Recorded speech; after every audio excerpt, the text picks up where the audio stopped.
Well, good morning, and my name is Colin. I'm a senior talent strategy partner on the UC Berkeley People and Organization Development team. I'm on the Now Conference Planning Committee as one of the two Coaching HQ leads this year, and I'm going to be helping us get us started this morning by introducing our amazing moderator and panelists. So please note that this session is being recorded and will be posted on our Now Conference website and Berkeley People and Culture YouTube channel for broader viewing access after the conference has concluded later this summer. This webinar marks the third day of Now Week, 5 days of professional and career development planning for those at all stages of their careers. In today's session, please engage with the moderator and the panelists by using the Q&A feature. Chat is not enabled for this session.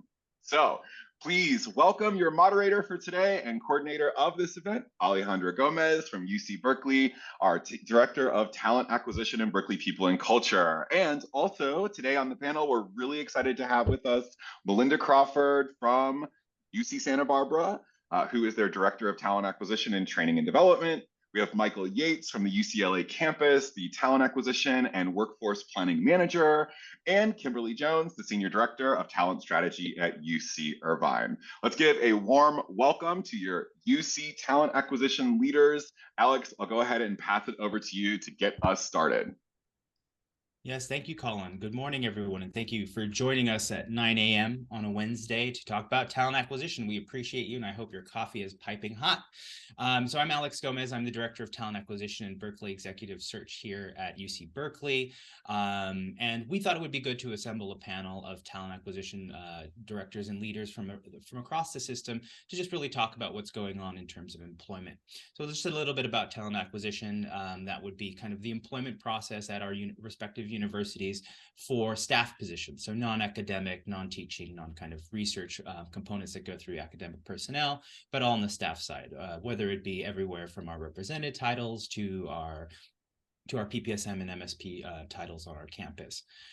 So again, I'm Alex Gomez. I'm rounding my 21st year here at UC Berkeley in a professional capacity, and I'm looking forward to having kind of a spirited discussion with some very seasoned professionals that are quite frankly, my good friends in the system. So I'm just going to have them introduce themselves, tell you a little bit of what they do and what campus they're from, and how long they've been with the UC. So I'm going to start with our newest addition, Kim Jones. Good morning, and thank you. So Kimberly Jones, Senior Director, Talent Strategy here at University of California, Irvine. Been affiliated with the university since 2017, originally being hired as an instructor in the Department of Continuing Education, teaching a technology class in the Global HR Certification Program, and then was fortunate to add an additional appointment as Senior Director joining the HR team. And under Talent Strategy, working across campus, health sciences, and then also UCI Health, which has grown exponentially in the past year, making sure that we are creating and optimizing our talent strategy, making the most of our current employee population, but also doing all of the things that we need to do in a very creative way to engage external talent in a market that is not getting less competitive, that is becoming more competitive. And so strategy in the sense that we have the right programs and initiatives, but also that we have technology and tools that allow us to operate in the most fluid and effective manner possible. So excited to be here with my very capable peers this morning. Thank you, Kim. Mr. Yates. Hi, everyone. Michael Yates, and I'm with UCLA. I'm the manager for talent acquisition and workforce planning. I've been in the UC system for 22 years now, and for that has been with UCLA. And my responsibilities primarily fall around talent acquisition, around attracting, recruiting, retaining talent. The outreach component also falls under me, as well as the social media aspects.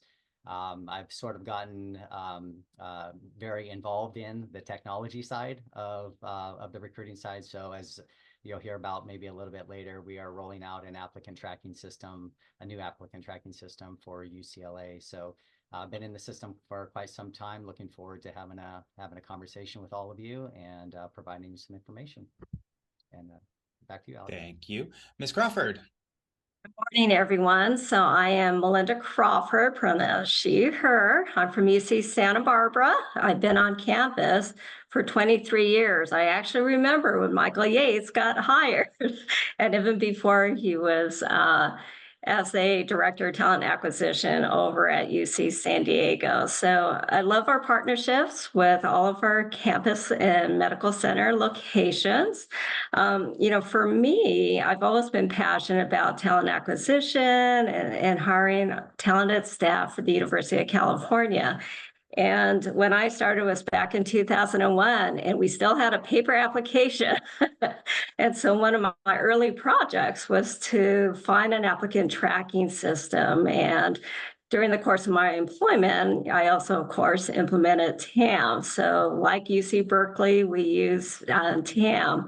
So seeing innovative and technological changes over the years, and just on the training and development side, it's also to partner with campus leadership on, how do we best meet the training needs for our staff and support the professional development. So we do a lot of partnering with our HR business partners and campus divisional control points. And so anyway, look forward to this event and sharing some time with all of you.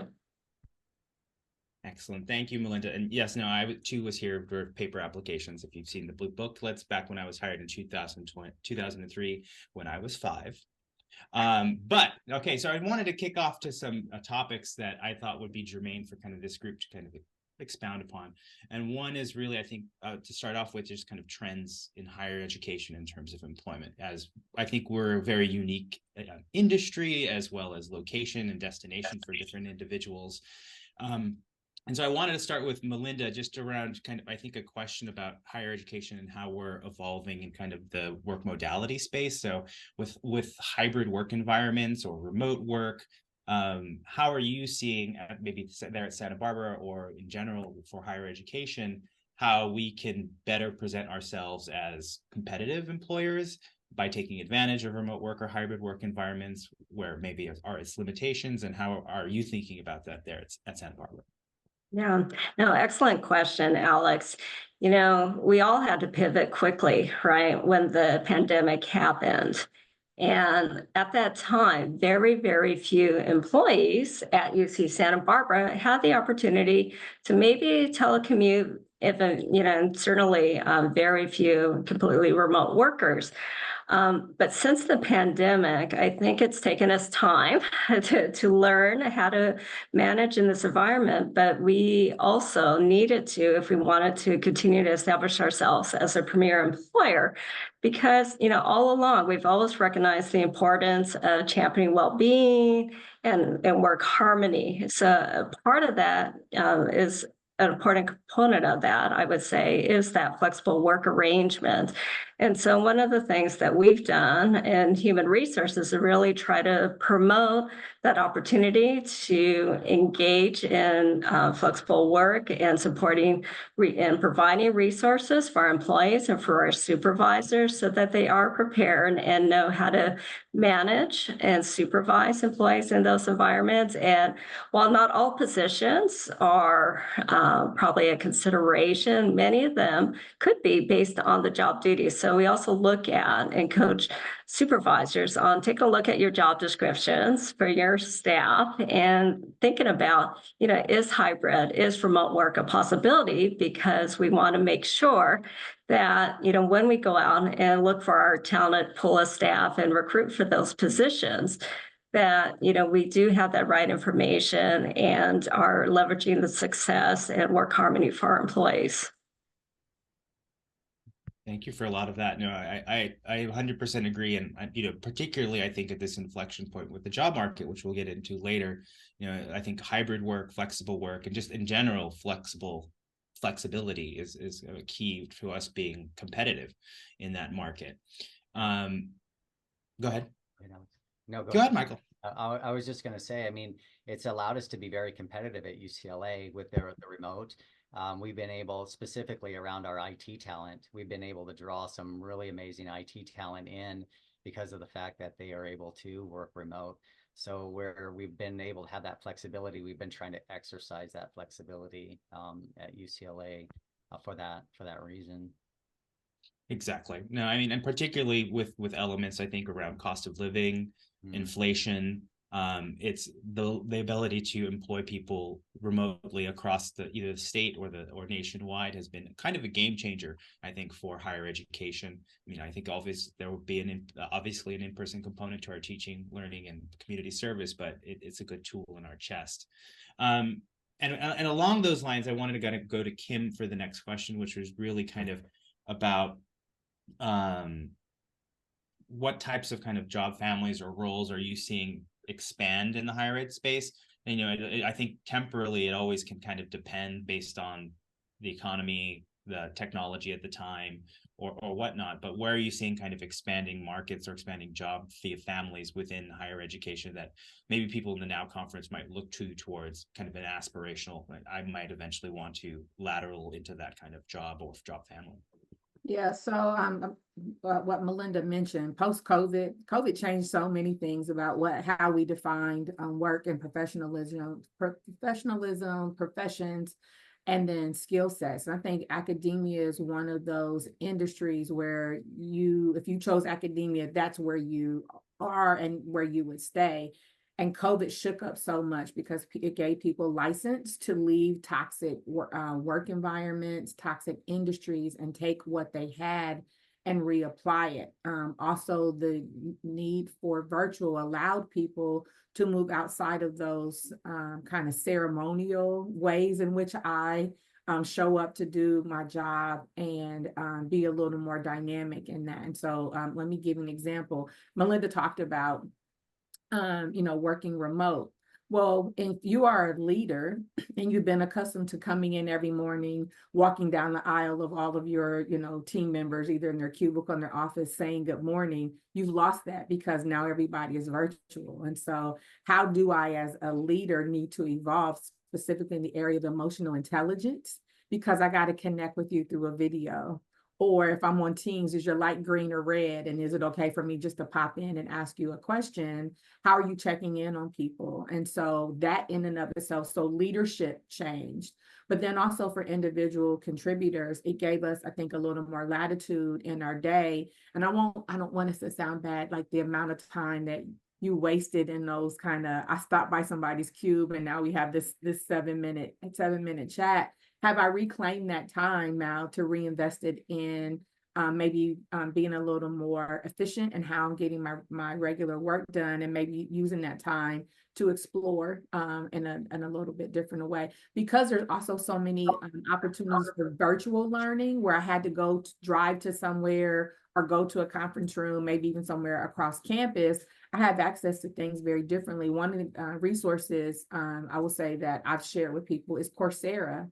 Coursera offers a multitude of free courses. And so things in major universities are just individual courses. And so I think every type of role has an opportunity to expand and evolve because, again, we are so impacted by what's expected as virtual opportunities now. Yeah, thank you for that. No, I 100% agree. And I also, I think, realize both from what Melinda was speaking to and Yates and yourself is also the need to make sure that we're balancing the upskilling of our leaders and our individual contributors to engage during the either remote or flexible work environment. And even if you're in a role that does not have hybridity or remote work, there are teams on campus that do. So how do you engage with them? And so how do we prepare our staff, both managers and individual contributors, to remain engaged? Because I am one of the blabbermouths that love the 7-minute water cooler talk. And so it's missing from my life. So you can actually tell with my team that I will G-chat them and say, talk with me at the cooler, but got it. And so on that line, in terms of kind of like trends within higher education, I think this next question is kind of a good opening salvo to a larger set later, but around kind of skills evolution. I wanted to go to Yates with this one. And obviously we need to compete, right, in different industries. And it also is location based too. Like Berkeley, we're in the Bay Area versus Irvine down south, LA, obviously in LA, and Santa Barbara, somewhat in the middle, which costs about $4,000 or $5,000 to fly to. But we're geographically stretched out. And so, and across different industries. But with time and technology, Michael, I wanted to kind of ask you, what are you seeing in terms of skill set evolution? Right. Yeah. I mean, obviously, no one really needs the skills associated with taking notes in Lotus Notes anymore. But where are you seeing it kind of skills evolve, whether they be hard skills, soft skills, or anything in between? Yeah, great question. And you're right. And it will vary depending upon campus to campus in terms of skill set and in terms of what you're doing at your location. But it's a great question, Alex. I would say with how quickly the work landscape is evolving, I think university staff must acquire a diverse skill set in order to remain competitive. Among the emerging skills that I'm seeing in terms of critical for success are digital literacy, I think data analysis skills, adaptability. When you talk about soft skills, additional soft skills are effective communication skills. There's when it comes to being able to communicate not just verbally, but also in a new Zoom environment, with an increasing technology, the integration of technology into all types of positions. There needs to be a proficiency in digital tools and platforms. It's essential for being able to navigate like modern workflows and collaborating with diverse teams. Additionally, I think the ability to analyze and interpret data so that you can make informed decisions. I think data is going to be the big thing in the future, along with AI. Those are trends that are going to be here to stay. So you need to kind of figure out how you're going to incorporate those into your roles. I would say in terms of things from an institutional standpoint, as far as like helping your staff get prepared for that is, a combination of like training programs, workshops, professional development. I mean, this is a good example of professional development, the NOW conference, taking advantage of that, learning, seeing what the new trends are, starting to figure out how you're going to map that to what you want to do next. Totally. I mean, I resonate a lot with all of those, although I am a mean Lotus Notes taker, and I'm trying my best to keep up with technology. I think it's evolving, but I think that there's a lot of support the campus, I think, can provide, as kind of what kind of workforce development and planning with both our leaders and our all of our employees in terms of identifying those skills in the moment and trying to come up with really great programs like the NOW conference. And so kind of for me, that really kind of dovetails into a section around kind of skills and continuous learning. And so, Michael, I just wanted to go back to you on that, since we just talked about skills, a little bit about what you're seeing in terms of the dynamic learning opportunities that the university is offering. For example, here at Berkeley, we have a LinkedIn Learning is one of our big items. I know Kim mentioned Coursera, but what are you seeing as other learning opportunities? I know that at least with my staff, I always remind them that we do not work at a hedge fund. We work at a higher education. So intellectual curiosity is part of your job description. So where do you see kind of continual learning / opportunities for that in higher ed? Yeah, a great question. I mean, we work for a higher education institution, right, where learning should be paramount. I think to prepare staff for future challenges and to foster that culture of continuous learning in the university environment, we need to offer a wide range of innovative learning opportunities. I mean, one approach is to implement cross-functional training programs that expose staff to different departments and disciplines within the institution. I think this not only broadens their skill set, but also encourages collaboration and kind of that interdisciplinary thinking that I think the universities promote. Additionally, I think our organization can leverage technology to provide flexible and accessible learning. A lot of like online courses, webinars, virtual workshops. I think we have the ability to do that. Another innovative approach is to establish mentorship programs that pair experienced staff members with newer employees. I think one thing that the university doesn't do a really good job with is facilitating knowledge transfer. So knowledge transfer programs, I think, really should be a focus, especially with the fact that we have a very large population that is, retirement eligible. So, creating programs that can do that kind of knowledge transfer, I think would be huge.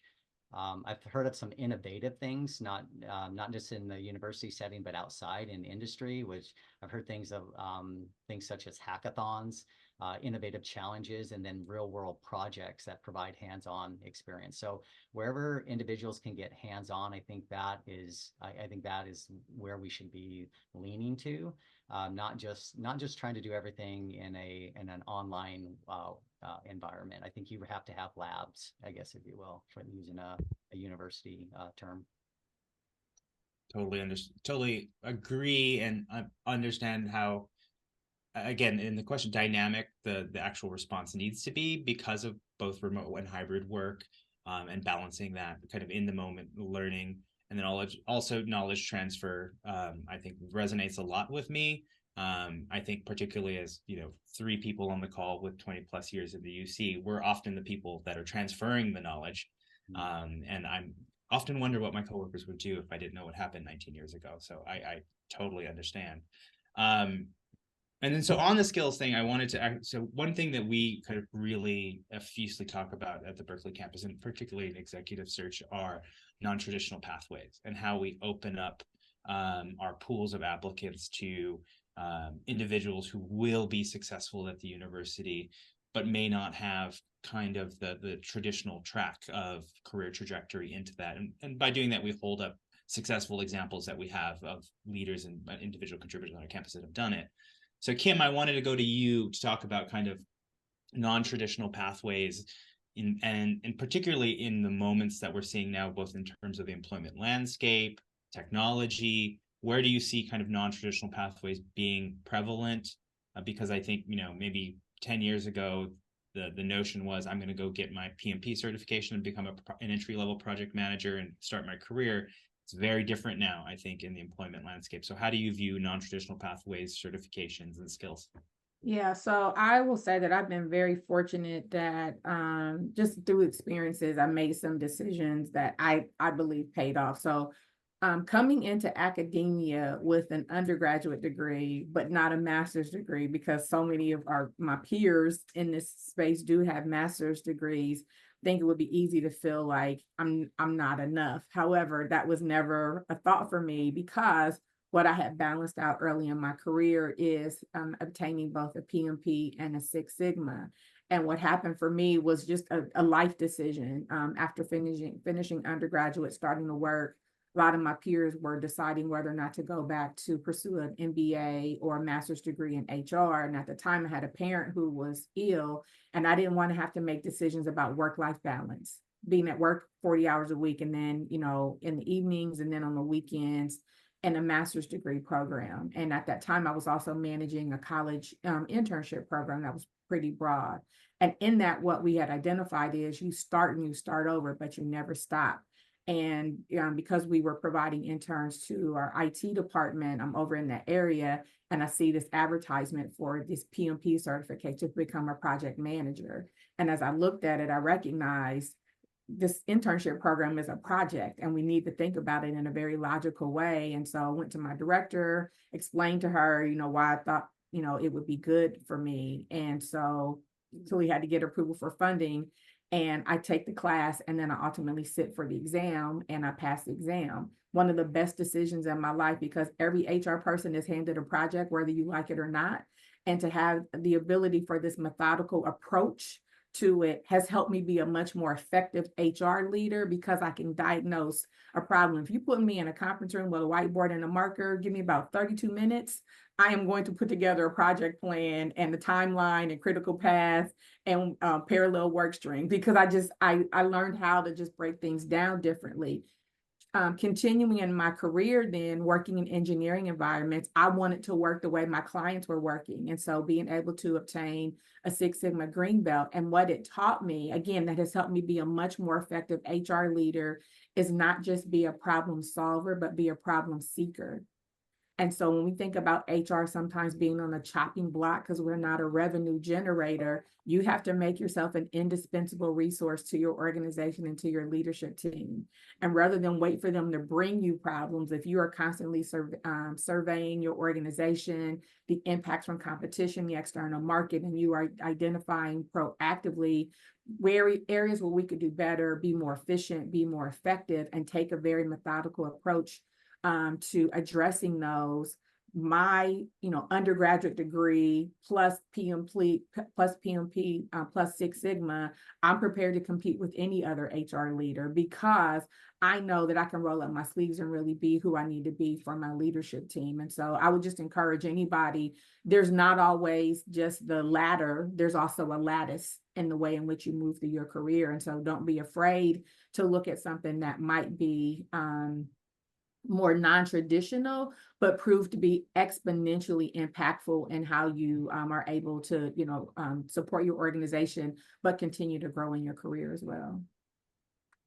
Thank you for that. And I think it also will go into some of our next further questions around kind of diversification in terms of skill sets. And, I think Lincoln referred to as kind of the team of rifles, and having a diverse skill sets that are at the same time complementary in terms of value add, right? Versus the cultural fit that we're hopefully getting rid of in terms of our nomenclature. We're not looking to conform or fit, we're looking to add, and those skills that we add can come from various and diverse places. But something that you were mentioning, Kim, was around internships. And I know that I wanted to ask Melinda, I know that Santa Barbara has done some really interesting work around internships. And for at least what I've witnessed in the last 2 decades on our campus is they kind of go in starts and fits. We have some really great programs, and then the institutional knowledge hoarders leave and they kind of fade away. But where do you see internships, Melinda, as kind of being this kind of bridge internally to our UC system to kind of giving advantage to internal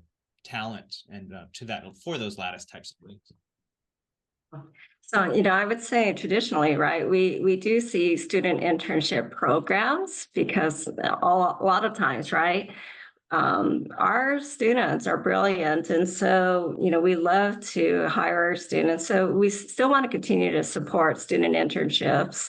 I know this is not your exact question, but I did want to share a little bit too that, when you have a student intern, and if you are mentoring and coaching that intern, it is a growth opportunity. Right. So recently, this past year, we had an HR student internship where we hired 3 student interns within Human Resources, really gave those students an opportunity to learn about HR, but we also invested in their training. So to Kim's point, the importance of learning Lean Six Sigma, or we use Process Manager to help with process mapping. And in order to get ready to even bring in those student interns, we had some of our HR leaders and other members of our HR teams take advantage of learning Process Manager so that entire teams could be involved in matching the HR processes and figure out how do we streamline our work and make that candidate experience, making that department experience, better. And so I think there are those opportunities. The other thing that I see common, and so thinking about, what are we training our interns are not only about, let's say, Lean Six Sigma and doing project management and learning how to do process mapping, but a key component is often crucial conversations, emotional intelligence. Those are all topics, right, that are coming up, because if you're working and collaborating and engaging in teamwork, all of those are important components. I would say now going back maybe more directly to your question as it relates to how do we leverage perhaps something like an internship for employees. There are occasions when we have done that for staff. Maybe I had somebody that was interested in becoming a business officer, but she didn't have some of that experience. And so her department gave her 50% release time to work in another department that was willing to coach and train her on being doing the financial work, because she didn't have that opportunity in her current department. So there are those informal opportunities. Something a little bit more formal but different is that sometimes we have positions where maybe the position is normally hired at the Career Tracks Professional 2 level, but maybe we're willing to hire somebody at the 1 level, which is the trainee level. And so we've also taken opportunities to hire employees at the trainee level. And with the expectation that in 6 to 18 months, they will have the opportunity potentially to be reclassified to the 2 level without having to go through another recruitment. So those are something else that I would say is non-traditional, is leveraging hiring perhaps at a lower level and building that potential in-house. So I would also support and just the continuous learning. And I know we're going to talk more about that, but the importance to take advantage of it, staying current in today's time, because there is a lot of dynamic change.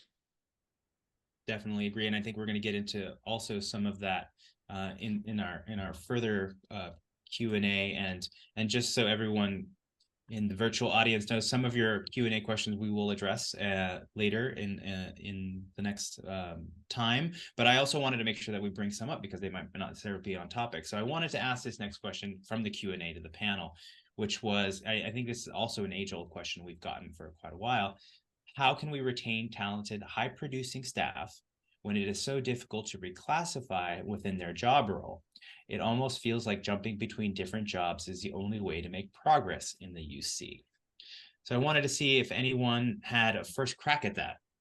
So, okay, so my take on this one, right, is always around just learning the structures of the way that the university works in terms of reclassification, and the view of reclassification as kind of a promotional opportunity. The reclassification of a job really is determined about the job that you're doing, and it's not necessarily tied to the person, it's tied to the function and the need of the organization.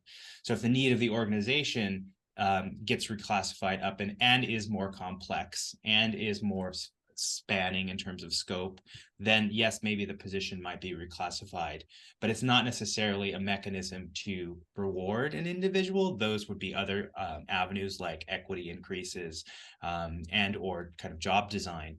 But the reclassification process isn't necessarily the promotional route because it's based off of the individual. Now, that's not to say that there's not a lot of work we can do with hiring managers and leaders on our campus to really be thoughtful about workforce planning and the evolving need that they might have and how that might change and how an organization changes. But then also at the same time, sometimes the role may not be becoming more complex. So if you are looking for promotional opportunities, that may be a time to leave that individual department or organization for a different level role, whether it be a lateral or a promotional opportunity, but not to really view it as I'm being stymied. It's the role hasn't changed. And if you've outgrown the role, then it's time to look for a new role. If the role has actually changed, then it's time to advocate that the position is actually more complex. You're requesting more complexity from me and more responsibility and span of scope. So that's kind of how I view that one. Melinda, thoughts? I would agree. I think I saw that somebody was saying how the reclassification process is difficult, but there are different opportunities that come up too. You have somebody that goes out on a leave, you have a position that becomes vacant, right?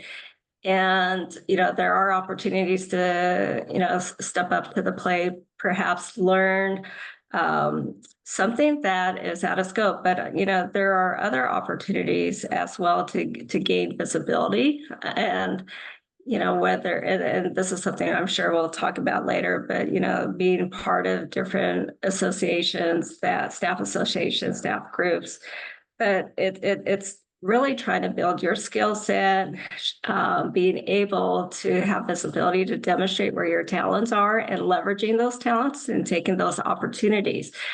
I've seen occasions where employees, like I had one recent employee recently promote into a position that, while that position was vacant, they were also providing some additional services to support those gaps during a vacancy. So I think there are opportunities to grow, to learn, to demonstrate the skill set, and perhaps eventually that can either lead to a reclassification or an opportunity that perhaps in that same department or another department that comes up. But it's taking the advantage of those opportunities and not expecting that opportunities will be handed to you, but we have to work towards that. Yeah, I Exactly. agree with what Melinda said. Just to add on that, getting involved, taking on responsibilities where you see an opportunity to learn and to grow. I always tell people when I'm doing career coaching, you're responsible for your career. So you're responsible for doing what's necessary in order to make the best career choices that you can. And it's not always the university that is going to be looking out for your next career move. So in some cases, when I read this, it's you should be taking on whatever you can take on to gain that skill set to be able to take the next step. And sometimes that next step's within your department. Sometimes that next step's outside of your department in another department in the organization, or maybe even at another UC location. But you're not going to be able to do those things unless you have the skill set that's necessary in order to make that next step. I'll give you an example. Just recently, someone that I know that was basically told, in order for you to do what you're saying that you want to do, you're going to have to go back to school. That person took that seriously. Now they have their master's degree, and so now they're a project manager with a master's degree, and they've just positioned themselves for whatever direction they want to go with that pursuit. So I would just add that piece to what Melinda's saying. See where there's opportunities, sometimes staff associations, sometimes projects, be known for being a doer, someone who's a problem solver. And then just to also address one on this note, one other QA question regarding a reclassification when there is need. Before I engage my supervisor in too much work, how do I find out if it's even possible within the university? We're HR practitioners. We want to make sure your job is appropriately classified, period. The work that you're doing should be reflected in the job description that you're doing. So the notion that it's not possible at the university is not necessarily accurate. You should be properly classified, period. And so engaging your supervisor is actually the first step. My job is XYZ. These are the duties that you see me do. I just want to make sure I'm classified appropriately. Okay, so we'll get back to some live Q&A depending on the time, but I wanted to really shift into the next kind of topic, which it's very dear to me, but also very much a potential lightning rod in our current political national landscape, which is around diversity, equity, inclusion, belonging. So I wanted to start with Kim on this one, in that, for me, as the balancing act that we play in the university being one, federal contractors, two, employers in the state of California, which is known to have some of the most stringent employment law, but also with the national political landscape right now around DEI. How do we as a university balance our need for diversity and inclusion and making sure that we're balancing the requirement of fairness and inclusivity without falling into kind of, I think, what's the trap really right now nationally of it inflaming into something either hyperbolic or superficial. It's on both ends, right? It's being hyperbolic about the impacts or downsides of DEI, or on the other side of the spectrum, virtue signaling without kind of actually putting any teeth behind anything. So how do we strike the balance as a university where, we are very much dedicated to the notions and the principles and the tenets of diversity, equity, and inclusion as a system? Yeah, so two things. I think it's important to identify the distinction between compliance versus opportunity. The law is the law. Diversity, equity, inclusion is not a law, it's a business opportunity. And you should not need a law to tell you, hey, be fair so you can be more competitive. And so watching people work against their own organizational interests because they perceive it as, woke, or kind of flavor of the moment, the hashtag, and so there were people who didn't understand diversity, equity, inclusion when it first really became a thing 20 years ago. Their lack of understanding, they were resistant to it. There were people who were just resistant because they saw it as, I'm going to lose what I have had as a sense of entitlement around power and privilege if these other people also have an opportunity to compete. And so again, mixing in, what the law says versus just opportunity. And so I focused on how much better can I be as an organization when everybody is able to contribute what they bring to the table that is best, that helps our overall organization. And so when you look at creating diversity, equity, inclusion programs in your workforce, in your recruiting strategy, supplier diversity, community outreach, all of those things make you a better organization.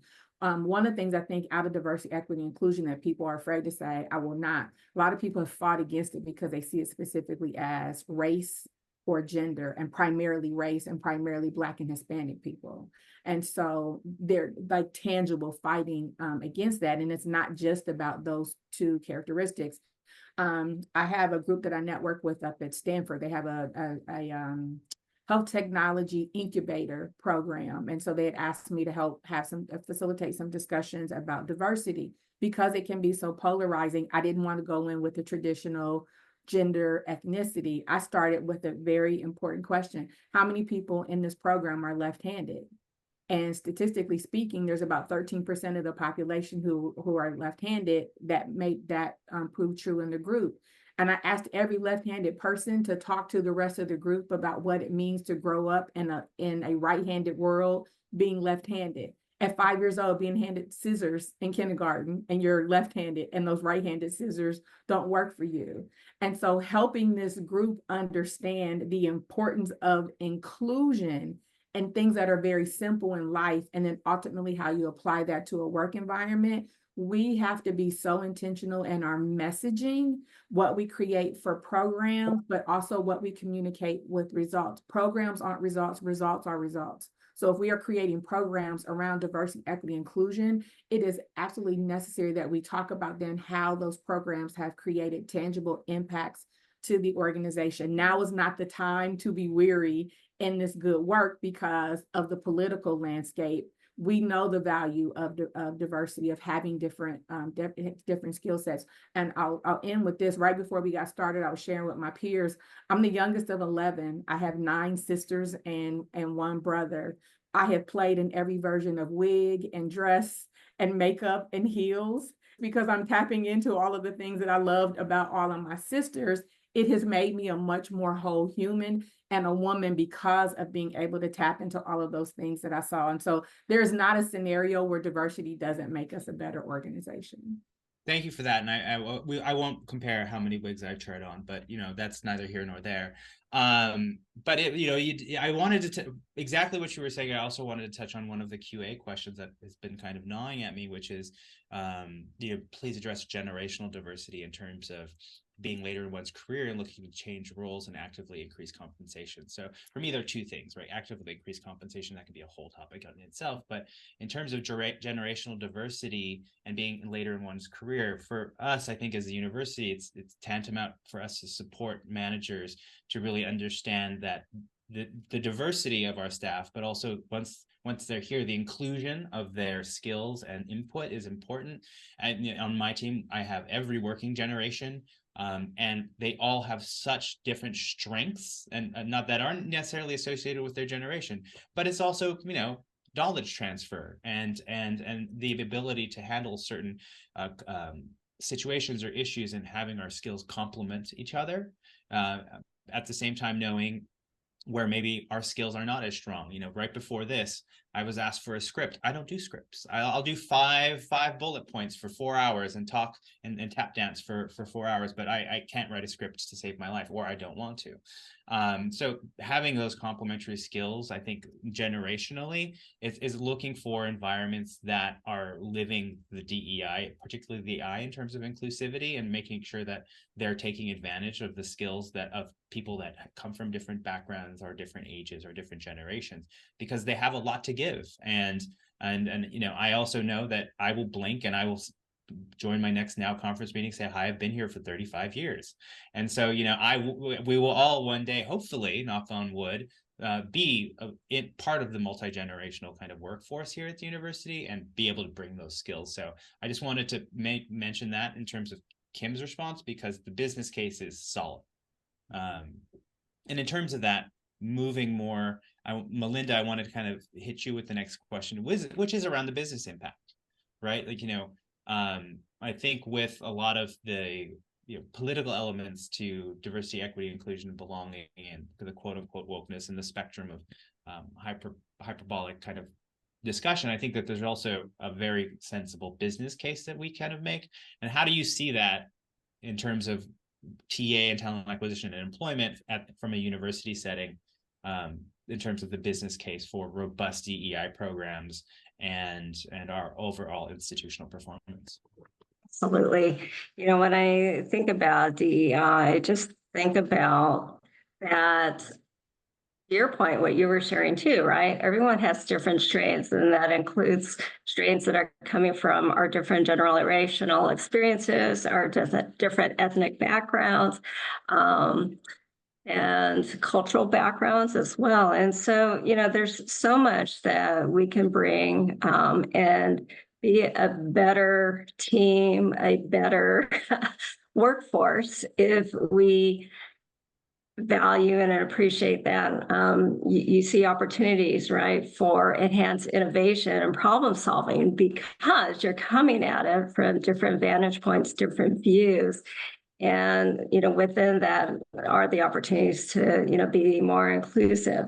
When I think about a diverse workforce that, is building upon DEI, I also think about, we're supporting a very diverse student population. And to have a representative team that can also support that diverse population, I think is critical for our success. It's also, too, it's also part of our reputation, right? We want to be known as an employer of choice, a premier employer that is serving our students, is serving our community, all of our commitment towards our mission and vision. But, DEI is threaded throughout that. So it is also part of our reputation. And, in addition to, like I was saying, we do want to be representative of that diversity. And so there are legal and ethical compliance that goes along with that. But at the end of the day, I also think it makes for a very positive workplace environment. So, if we can leverage DEI, if we can engage in it, if we can just embrace it, it is going to be that more positive workplace.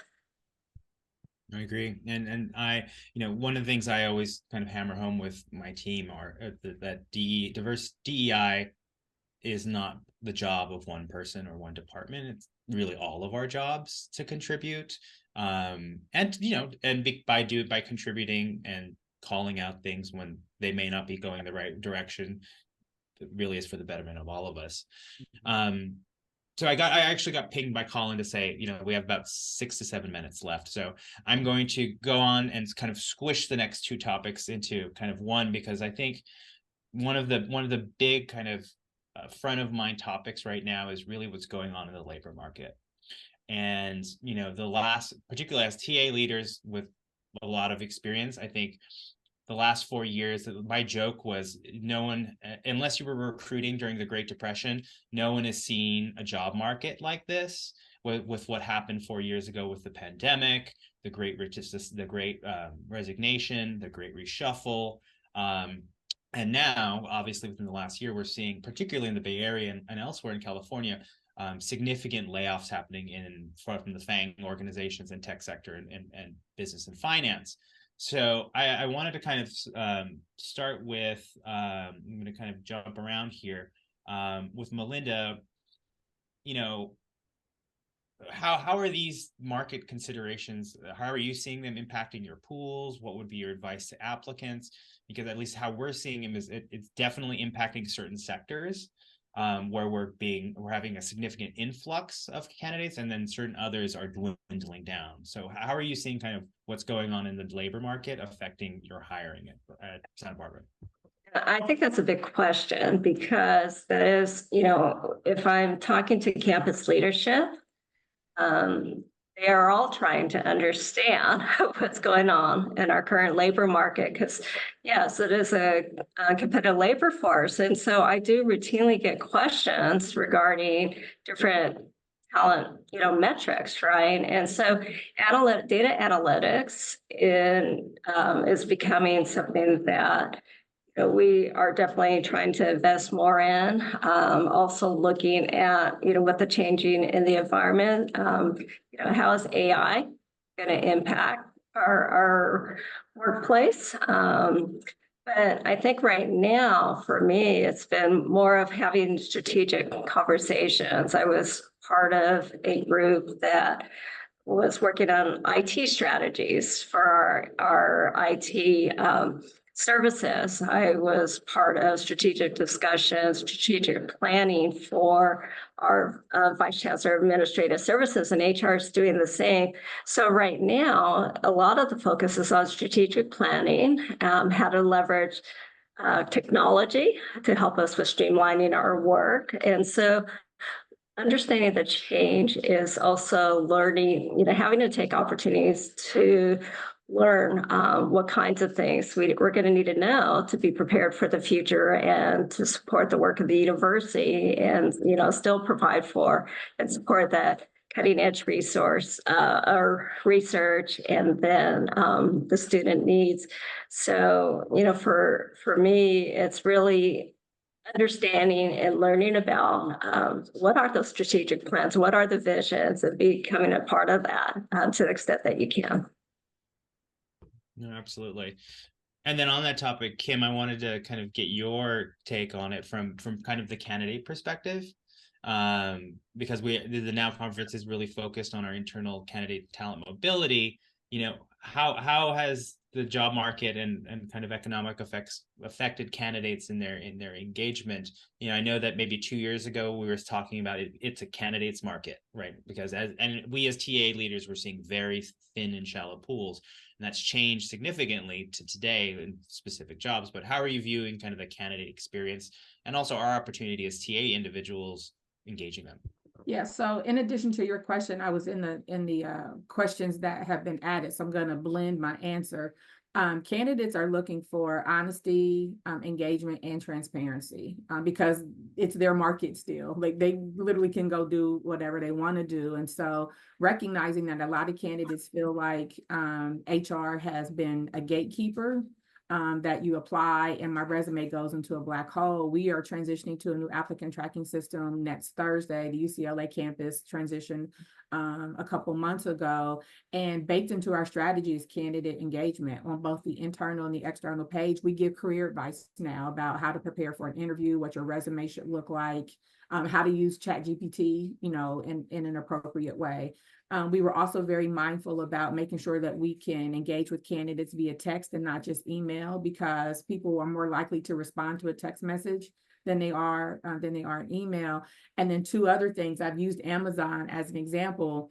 When you go to Amazon and you order $237 worth of stuff and you only meant to spend $20, you immediately get a receipt back and you know what you bought. Here's some other things you might want to buy, and here's when to expect it. We need to be transparent. And so transitioning from gatekeeper to advocate, we completely reimagine our receipt email. So when you apply, we are not just a sentence, you get a whole entire message that says, here's what you apply for, here's a summary of the role, because you might have applied for multiple things. And so when a recruiter calls you, you don't have to commit it to memory. You can reference this. Here's an outline of all of the steps that will happen in the process. Here's how to stay in contact with us through social media. So again, we want there to be a validation that you've expressed interest. We appreciate your interest. Here's how we plan to communicate with you. And then the other thing that we added, when candidate resumes are reviewed, they receive a text message letting them know your resume has been reviewed. And if you're identified as a top candidate, a member of the team will contact you. So we're trying to be very thoughtful that it is still very much a candidates market, and we shouldn't make assumptions that people feel fortunate to have been contacted. No, we feel fortunate that we posted a rec and 400 people applied and not just 2, leaving managers not with sufficient candidate pool. So like I said, transitioning from gatekeeper to advocate, demonstrating that engagement is really important to us in our talent strategy. Alex, if I could add just 2 quick things to that. One is understanding that you don't have unlimited amount of time to handle a recruitment nowadays. You really need to move and act quickly. Unnecessary delays in the recruitment process, that's going to kill your process. You need to have a plan. If you were building a building, you would have a game plan. You should have the same plan when you're recruiting for positions, down to when interviews are going to happen. If you do that and you execute your plan, you're going to have a better outcome. The other is, taking a holistic approach when you are interviewing candidates. So what I mean by holistic approach is, what about the potential of an applicant? What about the adaptability of a candidate? Those potential, soft skills when you're interviewing candidates versus always the hard skills. You have to kind of broaden your base of candidates to be able to select from. Thank you for that.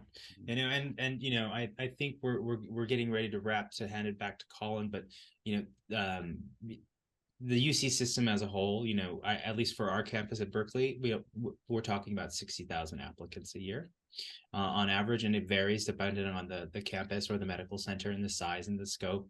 And so, we are a 156-year-old institution, and we try our best to keep current. But turning our ship can be a pretty Herculean task sometimes. So lots of opportunity. We are obviously not going to get to all of the QA questions, but one of the great things about working at a public institution is you can find all of our emails on our website. So feel free to reach out to any of us should you have any follow-up questions about our individual campuses, or wanting to connect just in general with your respective TA team. That's literally what we're here for. So Melinda, Michael, Kim, thank you so much for joining today. I appreciate the time. And again, I hope everyone's coffee is still warm and that your lunch plans are fruitful. Go ahead, Colin. Hey, thank you so much, Alex. And a big thank you again to Kim, Michael, Melinda. This was an inspiring panel discussion. We've gone ahead and put the session evaluation link in the chat. We value your feedback, so thank you so much for completing that session evaluation. This really helps us to operationalize enhancements year over year. Main day of the Now conference tomorrow on Thursday, June 13th. We're so excited. 1,400 attendees tomorrow, everybody. Concurrent sessions, fabulous keynotes by Gorik Ing and Deepak Chopra, activity breaks, mindfulness, stretching, all kinds of fun stuff. With that, thank you so much for joining our webinar today, and have a great rest of your day. Thanks again, panelists, and thanks again, Alex. Everyone. Thank you. Thank you. Bye.